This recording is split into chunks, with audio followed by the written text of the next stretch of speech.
Good morning అండి. నేను doctor Srinivas Balagani, orthopaedic spine surgeon. So, మనం చూస్తున్నాం కదా ఫస్ట్ వీడియో. ఇది బిఫోర్ సర్జరీ. పేషెంట్ పైన చెట్టు పైనుంచెళ్ళి కింద పడడం జరిగింది. 15 డేస్ బ్యాక్ కింద పడినారు ఈయన. పడినాక ఈ కూర్చోవడం గానీ, నిలబడడం గానీ ఏం రాలేదు.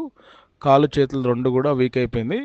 సో, ఎందుకంటే మెడల నరం అనేది దెబ్బతిని, మెడకు దెబ్బ తాకడం వల్ల ప్లస్ బ్లడ్ అనేది మొత్తం మెడ నరం చుట్టూ క్లాట్ అయింది.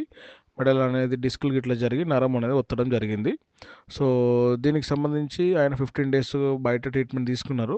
ఆయనకి ఇంప్రూవ్‌మెంట్ అవ్వట్లేదని మన దగ్గర రావడం జరిగింది. సో, దీని తర్వాత మన దగ్గరకొచ్చినాక మళ్ళీ రిపీట్ ఎంఆర్ఐ గిట్లా చేసి మనం ఆపరేషన్ చేయడం జరిగింది. మెడ నరం అనేది ఫ్రీ చేసి ఆపరేషన్ చేసినాం వెనక నుంచెల్లి మెడకి. సో, ఇప్పుడు ఆపరేషన్ చేసి ఆల్మోస్ట్ 3 మంత్స్ అయితుంది. చేసినాక ఆయనకి మంచిగా స్లోగా బెటర్ అయినాడు. ఇంప్రూవ్ అయినాడు.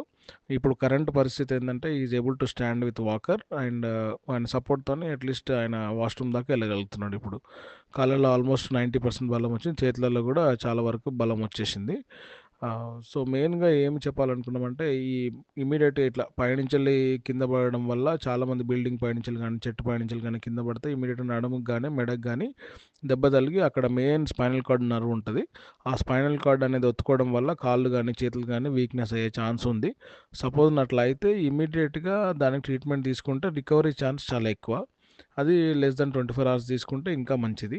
పడగానే ఇమ్మీడియేట్‌గా దానికి ఆపరేషన్ అవసరం ఉంటే ఆపరేషన్ చేసుకోవాలి. చేసుకుంటే ఇట్లా రికవరీ అయ్యే ఛాన్స్ ఉంటది.